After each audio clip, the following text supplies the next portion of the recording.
오늘 열매 맺는 삶이라는 제목으로 하나님의 말씀을 전하겠습니다. 나니아 연대기를 쓴 기독교 변증가 C.S. 루이스가 이런 말을 했습니다. 한 조각의 진리만을 발견하고 흥분하는 신자의 모습이야말로 사탄이 가장 권장하는 신자상이다. 다시요. 한 조각의 진리만을 발견하고 흥분하는 신자의 모습이야말로 사탄이 가장 권장하는 신자상이다라고 말했습니다. 진리의 한 조각이 마치 진리의 전체인 마냥 다 알고 다 얻은 것처럼 생각하는 것은 오히려 사탄이 원하는 바입니다. 한 조각의 진리만을 가지고 마치 내가 진리를 다 아는 것처럼 그렇게 생각하는 것은 오히려 성도가 누려야 할 진리와 구원의 풍성함을 제한하고 축소하여 성화를 가로막습니다. 여러분, 제일 무서운 사람이 하나만 아는 사람이에요. 하나만 알고 둘은 모르는데 그 하나 아는 거 가지고 마치 내가 다 한 것처럼, 다 아는 것처럼, 다 깨달은 것처럼 하는 사람이 제일 무서운 사람이죠. 복음은 결코 한 입에 와구 삼켜버릴 수 있는 삼겹살 쌈 하나 같은 것이 아닙니다. 그냥 몇 개 싸서 입에 하나 딱 집어넣으니까 맛있네. 복음은 그런 게 아니에요. 복음은 우리의 삶 전생애에 영향을 미치고 우리의 삶의 전부를 송두리째 바꾸어 놓으며 결국 우리의 영혼을, 우리의 한 명 한 명의 신자를 영생의 자리로 인도하는 하나님의 능력이 바로 복음이고 하나님의 말씀입니다. 그렇게 소위 예수 믿고 천국 간다는 말로 기독교 신앙을 축소시킨다면 이보다 어리석은 일은 없을 겁니다. 사랑하는 성도 여러분, 하나님께서 여러분들을 왜 부르셨다고 생각하세요? 하나님은 왜 여러분들을 구원하셨을까요? 하나님이 할 일이 없으실까요? 하나님이 할 일이 없고 너무 한가해가지고 우리를 불러가지고 우리를 구원하셨습니까? 도대체 구원의 목적이 무엇입니까? 그것은 바로 우리를 다시 하나님의 형상으로 회복시켜서 우리와 함께 하나님께서 영생의 복을 누리기를 원하시기 때문에 그렇습니다. 우리를 그냥 교회 다녀서 천국 보내는 것이 목적이 아니라 하나님과 견주어 하나님과 함께 교제하며 복을 나눌 수 있는 하나님의 형상의 형태로 다시 회복시키는 것이 우리를 구원하신 목적이에요. 우리가 흔히 생각하는 예수 믿고 저기 금이 많고 보석이 많은 집에 그냥 우리를 보내는 것에 목적을 두는 것이 아니라 하나님이 우리를 구원하신 목적은 우리와 교제하시기 위해서예요. 근데 우리가 하나님을 교제하려면 어떤 모습이 되어야 되겠습니까? 거룩한 모습으로 되어야 돼요. 그래서 하나님께서 출애굽기에서 이스라엘 백성들을 출애굽시키고 난 다음에 레위기 말씀을 주시면서 뭐라고 말씀하셨어요? 내가 거룩하니 너희도 거룩하라. 그래야 대화가 되잖아요. 그래서 신자는 거룩을 향해 나아가야 됩니다. 그걸 교리적 용어로 성화라고 합니다. 하나님은 그저 예수 믿고 천국 가는 죄인이 아니라 이제 의인이라고 하는 칭의에서 머무시는 것이 아니라 우리를 성화로까지 초청하시고 우리를 이끄시는 거예요. 그걸 오늘 본문은 열매 맺는다는 거예요. 농부는 하나님이시요 예수님은 포도나무고 우리가 그 예수님께 붙어서 풍성한 열매를 맺도록 농부이신 하나님께서 우리를 가꾸어 주시고 다듬어 주시는 걸 우린 성화라고 그렇게 이야기를 하는 것이죠. 그래서 열매 없는 신앙은 가짜 신앙입니다. 열매가 없다면 그 가지는 반드시 불에 태워진다고 그렇게 성경은 말씀합니다. 갓 태어난 아기가 나는 태어났으니 이제 다 됐다라고 말한다면 얼마나 어리석겠습니까? 출산은 시작일 뿐이고 아기는 계속 자라야 합니다.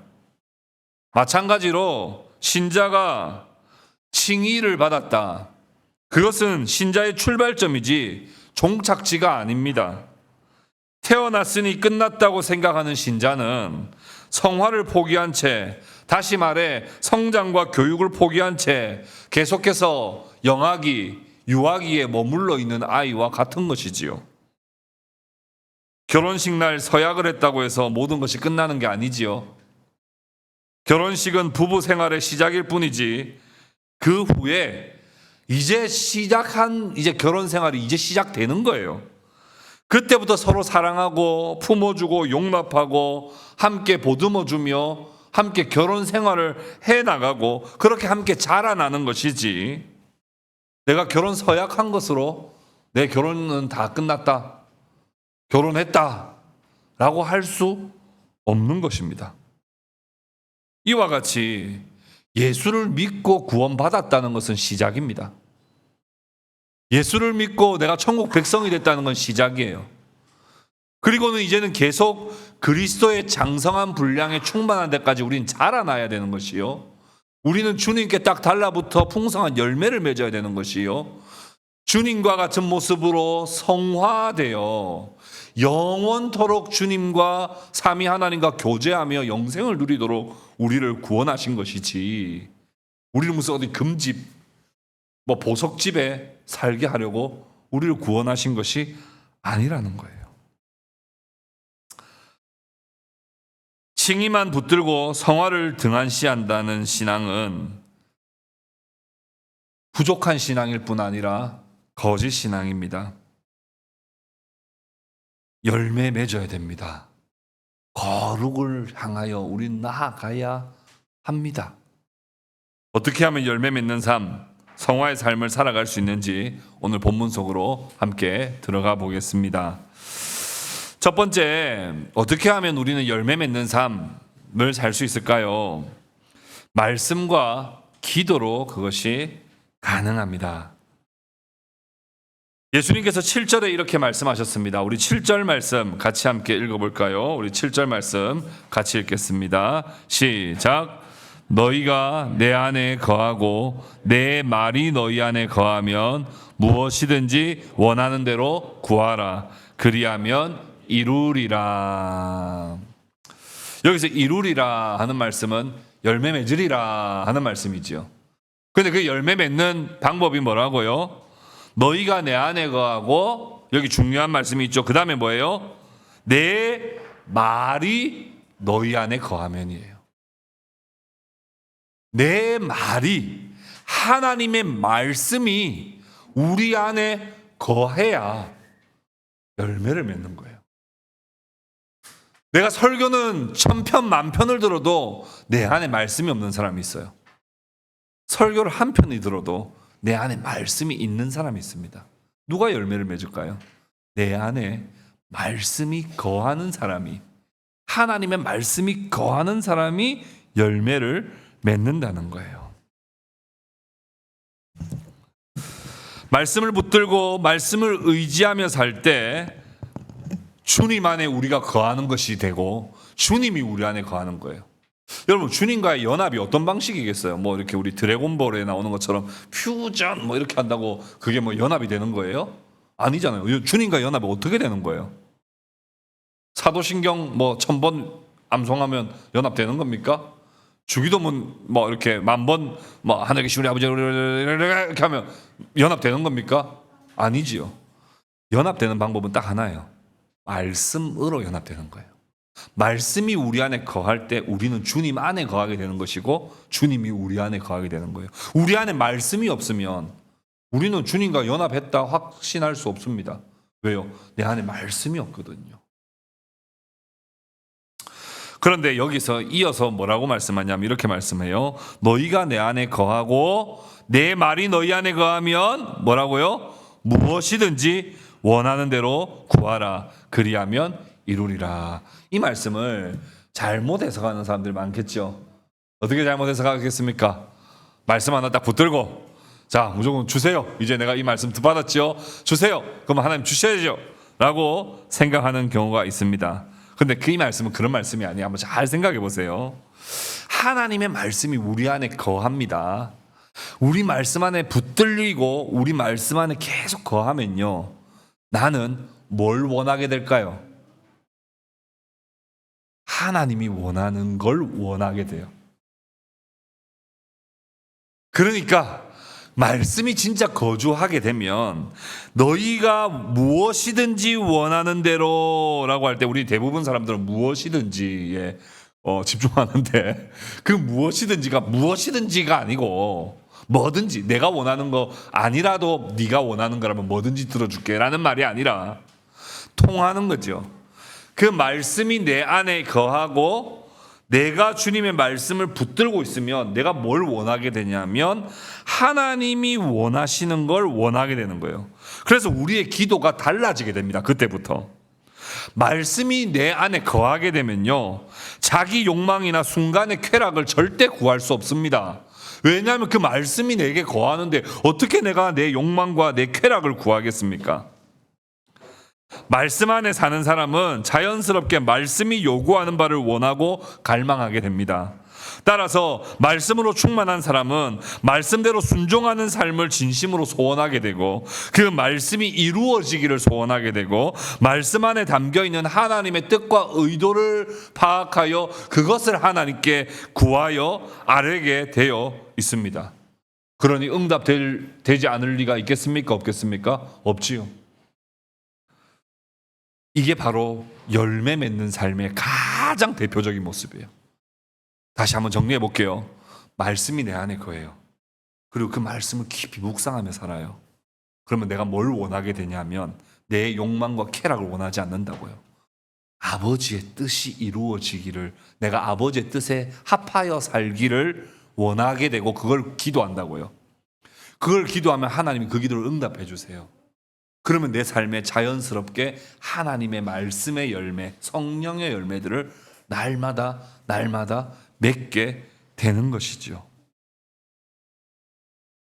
마치 포도나무 가지가 사과나 딸기를 원하지 않는 것처럼 포도나무에 딱 달라붙은 가지는 자연스럽게 극상품의 포도 열매를 맺기를 원합니다. 포도나무에 붙어 있는 까닭에 포도만을 열망하게 되고 농부 되신 아버지께서는 열매를 바라보며 가지를 돌보시고 다듬으시는 거예요. 그렇게 하나님의 말씀만을 묵상하고 그 말씀이 이루어지기를 간절히 원할 때 그의 삶에 하나님이 응답하셔서 열매 맺게 되는 것입니다. 따라서 기도 행위는 결코 내가 원하는 것을 억지로 하나님께 간철시키는 게 아니에요. 하나님이 너희가 구하라 하신 이유는 네가 갖고 싶은 거 달라고 해라고 기도라고 하는 행위를 우리에게 주신 것이 아니라 그 말씀이 우리 안에 거하여 그 말씀이 우리 안에 계시는 그 하나님의 뜻을 우리가 하나님께 구할 때 하나님의 뜻이 우리 가운데 온전히 이루어지는 것이 바로 기도 행위요, 기도 응답인 것입니다. 이런 삶이 정말 열매 맺는 삶이지요. 8절에서 말씀하신 제자의 삶이 이러합니다. 우리 8절 말씀 같이 함께 읽어보겠습니다. 같이 읽겠습니다. 시작. 너희가 열매를 많이 맺으면 내 아버지께서 영광을 받으실 것이요 너희는 내 제자가 되리라. 여기서 제자가 된다는 말은 비로소 이제 제자로 인정해 준다는 말이 아니라 제자에 합당하게 증명될 것이다 라고 하는 거예요. 열매를 많이 맺게 되면요. NIV나 NASB나 ESV 영어 성경에도 그런 뉘앙스로 말씀합니다. 네가 합당한 열매를 많이 맺으면 제자로서 증명된다라는 표현으로 사용되고 있지요. 그러므로 하나님께 영광이 되는 삶은 내가 하고 싶은 거 하고 난 다음에 성공하고 난 다음에 주님 영광 돌립니다. 이거 아니라는 거예요. 내가 이루고 싶은 거 다 이루고 난 다음에 아유 하나님의 은혜로 한 거죠. 그렇게 말하는 게 하나님께 영광이 되는 삶이 아니라고요.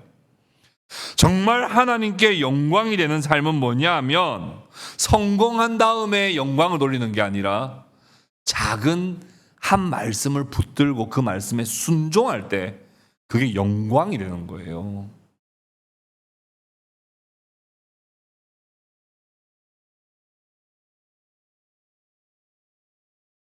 여러분 하나님께 정말 영광 돌리는 삶 살고 싶지 않으세요? 그렇다면 주님의 말씀을 깊이 묵상하십시오. 그리고 그 말씀대로 내가 순종하며 살기를 기도하십시오. 그렇게 열매를 작은 것부터 큰 것까지 하나씩 하나씩 맺을 때 그리스도를 똑 닮은 사람이 돼요. 우리 오늘 집사님, 우리 최영환 성도님 기도하신 것처럼 정말 주님과 똑 닮은 사람이 될 때 하나님께 영광이 되는 거예요. 마치 자녀가 부모에게 나는 아빠처럼 살고 싶어요.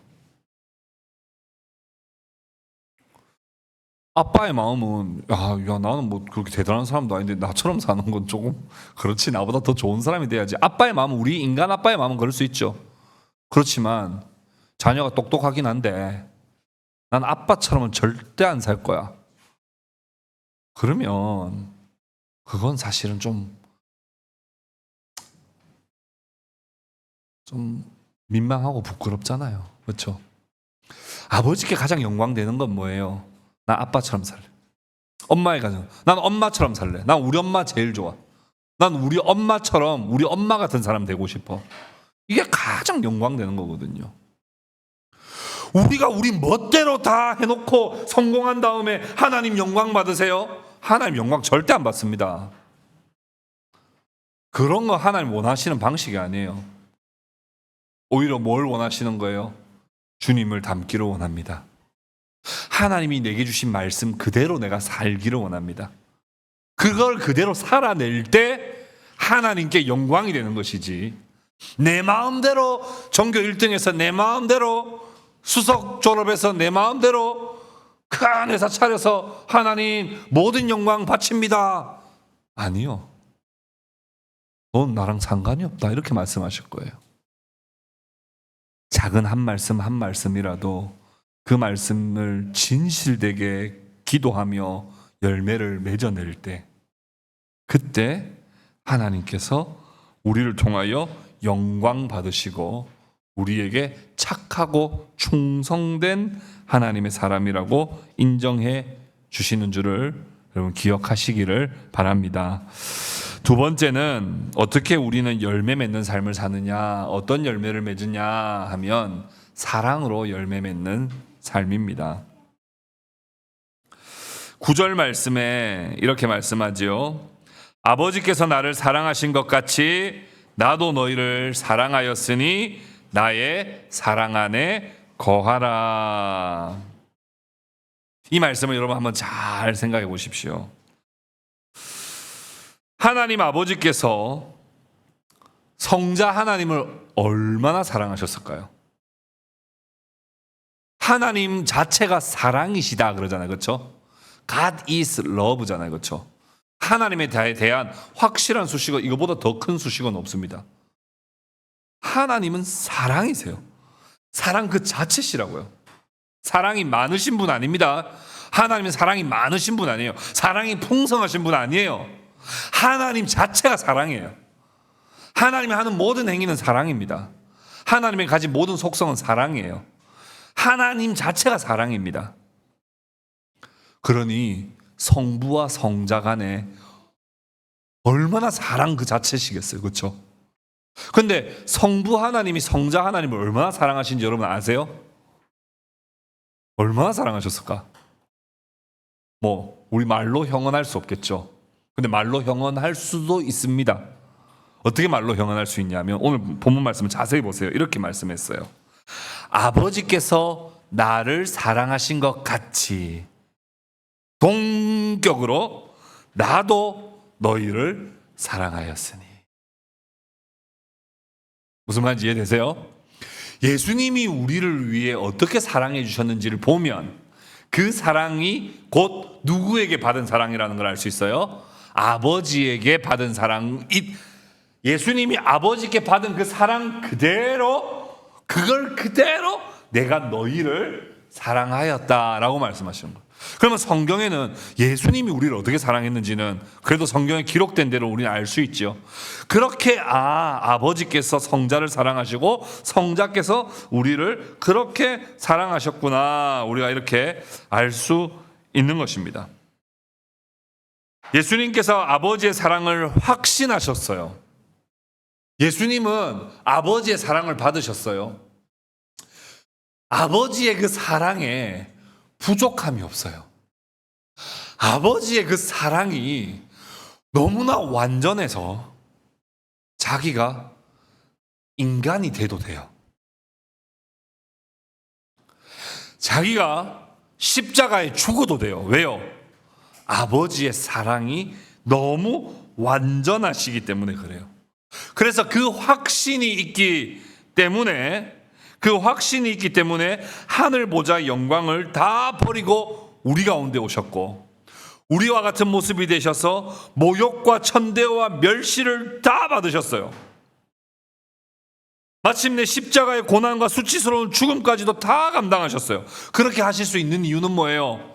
아버지께 받은 사랑이 너무 완전하기 때문에 우리에게도 완전한 사랑을 베풀어 주실 수가 있는 것이지요. 여러분, 사람도요, 좀 자존감이 조금만 높은 사람도요, 놀려도 쉽게 그렇게 안 무너집니다. 그렇죠? 근데 자존감이 조금만 부족해도 어떻게 돼요? 누가 조금만 놀리면 버럭하게 되고 자기 변호하게 되고 막 싸우게 되고, 그렇죠? 이 자존감이 조금만 높고 조금만 낮아도 사람이 그 멸시천대를 당하는 사람도 있고 못 당하는 사람이 있거든요. 근데 우리 주님은 우리를 위하여 이 땅에 오셔서 그 온갖 멸시천대 다 받으시고 십자가에서 죽어주실 수 있었던 것은 아버지의 사랑이 너무 완전했기 때문에, 아버지의 사랑으로 충만했기 때문에 그렇게 해도 상관없는 거예요. 그렇게 충분히 하실 수 있는 거예요. 여러분, 예수님이 시진자매를 위해서 왜 죽어주셨을까요? 1번, 시진자매가 너무 사랑스러워서. 2번, 그 하나님께 받은 사랑이 너무나 완전하고 충만해서. 2번이죠. 이게 새로운 발견입니다. 우리 보통 지금까지 1번이라고 생각했어요. 그렇죠? 1번. 너무 사랑받기 위해 태어난 사람이야, 뭐 이렇게. 근데 그걸로는 안 됩니다. 여러분 보세요. 아니면 스스로 보세요. 스스로 사랑스럽습니까? 그런 사람 있을 것 같은데 한번 마음속 손 들어보고, 자기 너무 만족스럽고 자기 너무 예쁘고 자기 너무 대단하고 자기 너무 귀하고 소중하고 사랑스럽고 진짜 나도 나 같아도 나 같은 사람이 죽어줄 수 있을 것 같아, 뭐 이런 사람 있으세요? 그런 사람 없잖아요. 뭘 우리가 사랑스러워요. 늘 배신하고 늘 악독이 가득한 존재인데. 근데 주님이 우리를 위해 죽어주실 수 있었던 것은 아버지로부터 받았던, 그래서 오늘 본문 말씀이 정확하게 이야기를 하지요. 아버지께서 나를 사랑하신 것 같이 나도 너희를 사랑하였으니. 근데 그 다음에 한마디 더 이어가죠. 뭐예요? 너희도 그 사랑 안에 거하라는 거예요. 여러분, 우리가 옆에 있는 사람 사랑할 능력이 없어요. 실력이 없어요. 그런데 누구만이 그걸 할 수 있어요? 완전한 사랑을 받은 사람은 할 수 있어요. 예수님이 십자가에 죽어주실 수 있었던 이유는 아버지로부터 완전한 사랑을 받으셨기 때문이에요. 그래서 우리를 위해 십자가에 죽어줘도 괜찮았던 거예요. 왜냐하면 그 사랑이 너무 가득하니까. 근데 우리도 옆에 있는 사람 부족하지만 옆에 있는 사람 나랑 성향이 다르지만 이 사람을 사랑할 수 있는 가장 중요한 근거는 뭡니까? 내가 공부 좀 배워서, 내가 좀 매너가 있어서, 교양이 있어서? 아니죠. 주님의 그 완전한 사랑을 우리도 받았기 때문에 그 사랑 안에 거하면 우리도 그 사랑을 나누어 주는 사랑의 열매를 맺게 된다는 거예요. 여러분, 그 사랑 안에 거하기를 축복합니다. 그 사랑 안에 거하면요, 부족할 것이 없어요. 그 사랑 안에 거하기를 정말 우리가 소망해야 돼요. 아버지께 받았던 그 예수님의 그 사랑이 우리에게 부어진 바 되었어요. 그리고 그 사랑을 우리도 그 사랑 안에 거하면 우리도 원수도 사랑하라고 하는 말씀이 억지라고 말하지 않을 거예요. 왜요? 주님이 원수된 우리를 그렇게 사랑하셨기 때문이에요. 10절 말씀 우리 같이 한번 읽어볼까요? 10절입니다. 같이 읽겠습니다. 시작.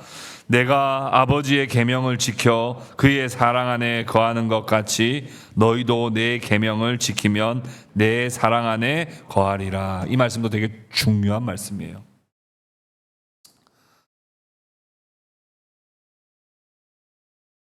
무슨 말이에요?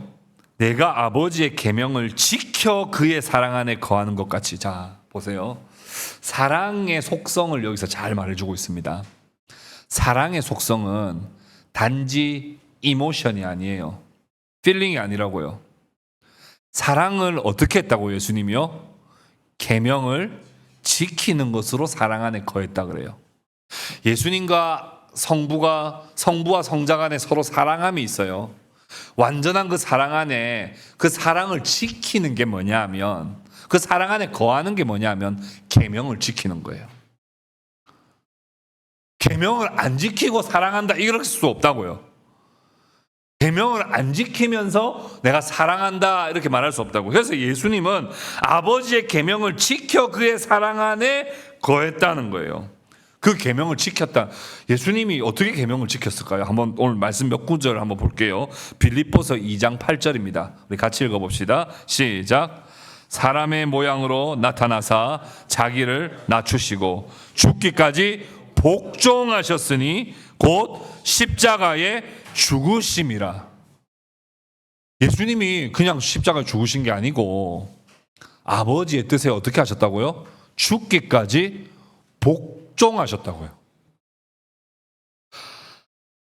그냥 저 사랑하는 거 몰라요? 하트 뿅뿅뿅뿅 한다고 해서 그게 사랑이 아니고, 예수님이 아버지의 사랑 안에 어떻게 거했느냐 하면 아버지의 계명에 죽기까지 복종하시는 걸 통하여 사랑하셔요. 이걸 통해서 우리는 사랑의 중요한 속성은 의무와 계명이 반드시 들어간다는 거예요. 아내를 사랑하세요. 남편을 사랑하세요. 결혼식 때 했던 서약을 떠올리세요. 떠올려야 돼요. 계명을 지키는 것으로 사랑하는 거지. 내 마음 몰라? 내 마음 몰라? 뭐 이거 모르지. 계명 안 지키는데. 내 눈빛을 봐. 뭘 눈빛을 봐. 눈빛으로 사랑이 안 나와요. 아니라고요. 사랑은 의무를 핵심적인 속성으로 묘사하고 있어요. 예수님이 아버지의 사랑 안에 어떻게 거하셨냐면 죽기까지 아버지의 뜻과 계명에 복종하셨다고요. 요한복음 6장 38절 볼까요?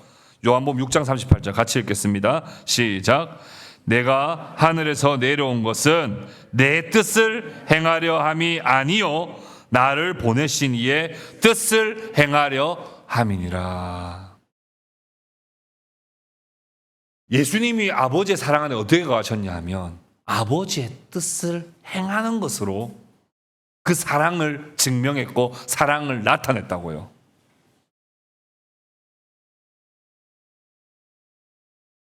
마태복음 26장 39절 우리 한 번 더 읽어봅시다. 마태복음 26장 39절입니다. 같이 읽겠습니다. 시작.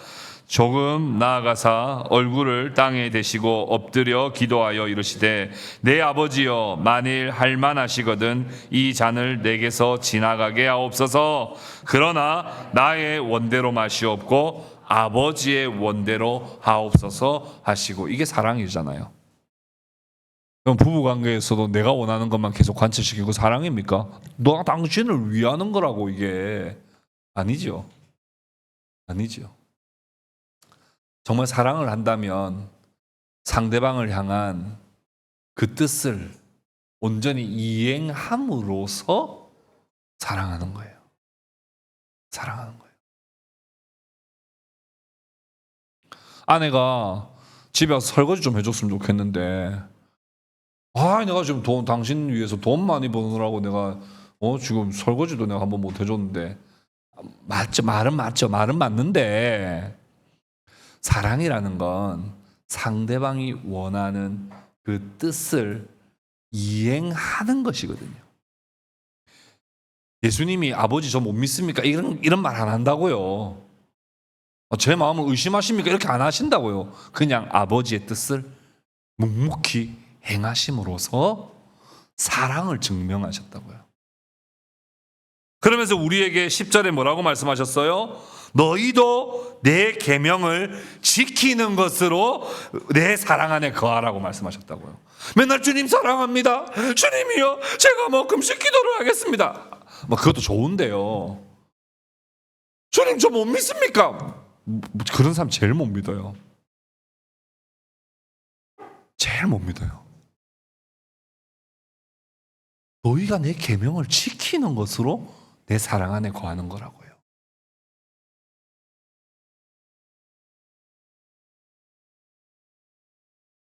예수님께서 우리를 어떻게 사랑하셨습니까? 자신을 낮추시고 우리를 섬기시고 죽기까지 자기 생명을 내어주심으로 우리를 향한 사랑을 확증하셨습니다. 그리고 우리에게 요청하시는 것은 무엇입니까? 너희도 예수님처럼 낮아져서 섬기며 내 이웃을, 형제를 내 몸과 같이, 너의 몸을 아깝게 생각하지 말고 네 몸처럼 생각하고 사랑하라.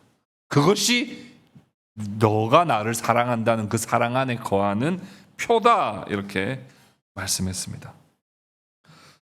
그러나 여러분, 사랑한다는 건 여러분 쉬운 일입니까? 쉽지 않은 일입니까? 쉽지 않은. 여러분, 내 눈이 뿅 하고 반한 사람한테는 사랑하는 게 쉬워요, 안 쉬워요? 쉬운데 뿅 이렇게 획가닥하지 않은 상태에서 사랑한다는 건 너무 어려운 일로 우리는 여겨집니다. 그러나 그건 우리 인간의 본성 안에 계속 거하면 그렇고요. 주님의 사랑 안에 우리가 거하게 되면 그 사랑은 기쁘고 즐겁고 행복한 것이 돼요. 사랑하는 사람을 위해서 내가 사랑하는 게 기쁩니까? 안 기쁩니까? 기쁘죠.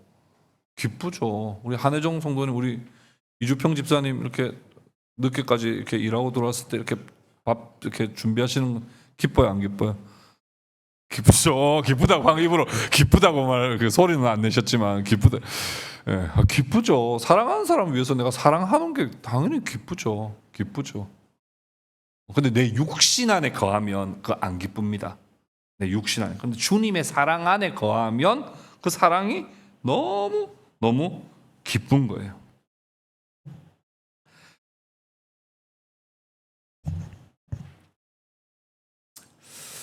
사랑의 열매를 맺으시는 저와 여러분 될 수 있기를 바랍니다. 세 번째는 십자가로 열매를 맺는 거예요. 13절, 14절 말씀 우리 같이 한번 읽어볼까요? 13절, 14절입니다. 우리 같이 읽겠습니다. 시작. 사람이 친구를 위하여 자기 목숨을 버리면 이보다 더 큰 사랑이 없나니 너희는 내가 명하는 대로 행하면 곧 나의 친구라. 제가 오늘 설교 제목을 친구 아이가 이렇게 하려다가 설교의 품격이 다 까먹는 것 같아가지고 참았습니다. 참아 그 정도는 좀 참아야죠, 그렇죠? 네. 근데 이 친구라는 말에 또 제가 마지막 3대지에서 세 번째에서 또 이렇게 마음이 하나님 주시는 은혜가 너무 큰 거예요. 너무 큰 거예요.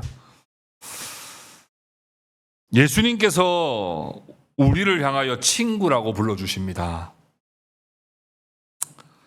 아무리 우리 가운데 친근하게 찾아오시고 죄인들에게 서스럼 없이 찾아가셔서 친구가 되어주셨다고는 하지만 우리가 감히 예수님을 친구라고 말하기는 좀 민망하고 죄송해요. 그러나 주님이 우리를 친구라고 불러주세요. 친구. 넌 나의 친구야. 넌 나의 친구야 라고 불러주시는 거예요. 근데 여러분, 친구는 어떻게 해야 친구일까요? 친구는 어떻게 해야 친구일까요? 서로 뭔가 공유하는 게 있어야 돼요. 맞습니까? 나이 같다고 친구 아니죠? 뭔가 같이 군대 훈련소, 같이 훈련소에서 같이 열심히 행군했다. 이 친구예요. 뭐 나이는 뭐 몇 살 차이 날 수 있어도 이 친구야, 친구. 그렇죠? 특히 힘든 일을 같이 했다. 이건 바로 친구입니다. 바로 친구입니다. 우리 저희 주방팀 봉사자들도 보니까 칼질 파파파 세 분에서 칼 파파파 하니까 우리는 매주 밥을 준비한다는 그 수고와 섬김을 같이 하니까 아주 이 세 분이 제가 볼 때는 친구같이 이렇게 아주 이렇게 다정해 보이고, 우리 교사들도 마찬가지고, 뭔가 우리가 같이 여름 성경 끝나고 나면 교사들끼리 같이 서로 친구가 되어 있고 그래요. 예수님이 우리를 나의 친구다 그렇게 말씀해 주신 것은 그저 우리에게 형식적인 친절로 말씀하시거나 아니면 호의적으로 그냥 말씀해 주시는 말씀이 아닙니다. 우리를 친구로 이야기해 주시는 이유는 예수님이 지신 십자가를 우리에게도 우리의 십자가를 지어 주시기 때문에 그렇습니다.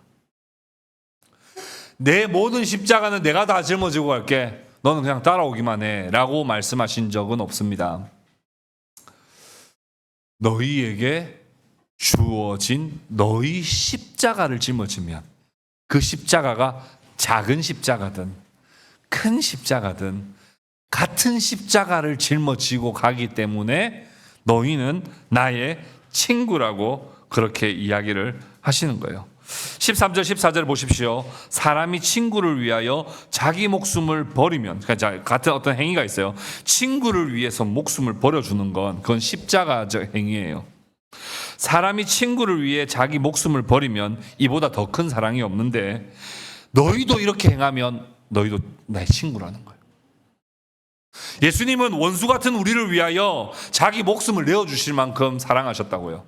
근데 우리도 비록 약하지만 내 옆에 있는 지체를 정말 내 자존심도 버리고 내 욕심도 버리고 그를 섬기고 사랑해주면 같은 섬김과 같은 십자가를 짊어진 것으로 여겨 우리를 친구라고 여겨주신다고요. 성경에 보면 하나님께서 친구라고 불러주신 사람이 있습니다. 대표적으로는 아브라함이고 조금 비슷하게 말씀하신 분은 모세인데요. 왜 그러느냐 하면 여러분, 친구끼리는 내 고민 이야기 합니까 안 합니까? 하지요. 친구라면 내 고민 이야기하죠. 그리고 내 앞으로 계획 이야기 합니까 안 합니까? 안 하는 사람들도 있죠. 사실 별로 친한 친구는 아니에요. 잘라라는 말은 아닙니다. 근데 친한 친구끼리는 내 고민도 내 앞으로 계획도 이야기하고 좀 도움도 요청할 수 있고 같이 좀 해달라고도 이야기할 수 있는 친구가 있습니다. 맞죠? 그런 친구 있죠? 있는 사람도 있고 없는 사람도 있는데 그런 친구가 있습니다. 하나님이 그렇게 생각하시는 사람이 누구였냐면 아브라함이었다고요. 아브라함. 내가 너를 통해서 모든 민족을 내가 이제 구원할 계획을 가지고 있는데 너를 통하여 하늘의 별과 같이 바다의 모래같이 많은 백성을 내 백성으로 삼으려고 하는데 너 그거 믿어? 쓸데없는 소리 좀 하지 마. 정신 나간 사람 아니야? 이렇게 하면 이제 친구 아닌 거죠. 근데 믿지. 한번 그거 하려고 하는데 나도 한번 동참 한번 해볼게 할 때 그때 친구가 되는 거죠. 아브라함이 그것을 믿음으로 하나님께서 의롭다고 여겨주셨다. 이렇게 성경은 이야기하죠. 야고보서 2장 23절 말씀 같이 한번 읽어봅시다. 야고보서 2장 23절입니다. 같이 읽겠습니다. 시작. 이에 성경에 이른바 아브라함이 하나님을 믿으니 이것을 의로 여기셨다는 말씀이 이루어졌고 그는 하나님의 벗이라 칭함을 받았나니. 친구라면 정말 신뢰해 줘야 돼요. 친구라면 그것에 대해서 같은 마음을 가져주죠. 근데 하나님이 아브라함에게 이야기하셨어요. 저 소돔과 고모라를 내가 멸하려고 하는데 멸해도 되겠지? 쟤들 진짜 못했잖아. 멸하려고 했더니 아브라함이 어떻게 합니까? 하나님, 의인 45명만 있어도 살려주셔야 되는 거 아닙니까? 사실 이건 누구의 뜻이에요? 하나님의 뜻이에요. 그게 통하는 거예요. 하나님이 심판하려고 할 때 하나님 쓸어버립시다. 저것들은 다 죽어야 됩니다. 그렇게 했으면 아브라함아 얘 데리고 같이 갈 수 없겠는데 이랬을 거예요. 근데 하나님의 마음하고 계속 통해지는 거예요. 하나님 40명이면 살려주십시오. 30명이면 살려주십시오. 20명이면 살려주십시오. 한 명이라도 있으면 살려주십시오. 이건 하나님의 뜻이거든요. 한 명이라도 있으면 그걸 살리는 것이 하나님의 뜻인데 그 뜻을 계속 잘 맞춰가는 거예요. 아브라함이. 그래서 하나님이 뭐라고 칭해 주셨다고요? 나의 벗이라는 거예요. 나의 벗이라. 하나님께서 놀라운 일들을 행하십니다. 지금도 구원의 역사를 이루어가고 계십니다. 그 일을 마치 남일처럼 여기지 않고 그 일이 나에게 주어진 일이요 우리 교회에 주어진 일이라고 여기고 늘 하나님의 뜻을 구하고 내게 주신 십자가를 짊어지고 나도 주님의 뜻에 순종하며 사명을 감당할 때 주님은 우리에게 뭐라고 불러주신다고요? 친구라고 불러주신다고요. 저와 여러분들이 주님의 친구가 될 수 있기를 바랍니다. 제가 바라는 게 아니라 주님이 여러분들이 그렇게 되라고 이야기를 하시는 거예요.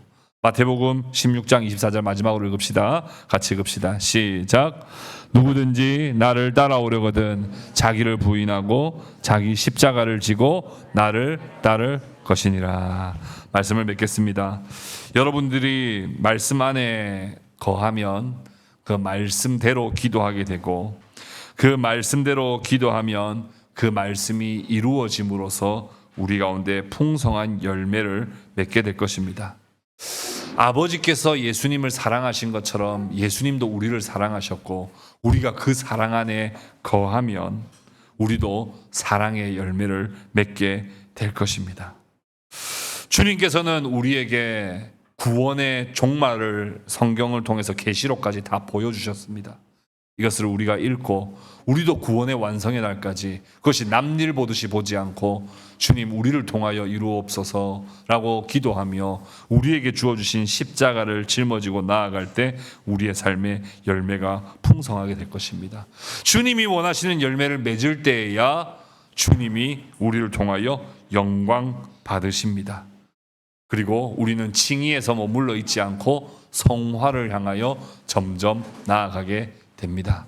오늘 말씀을 듣고 함께 결단하는 우리 모두가 이런 풍성한 열매를 맺는 삶이 될 수 있기를 주님의 이름으로 축복합니다.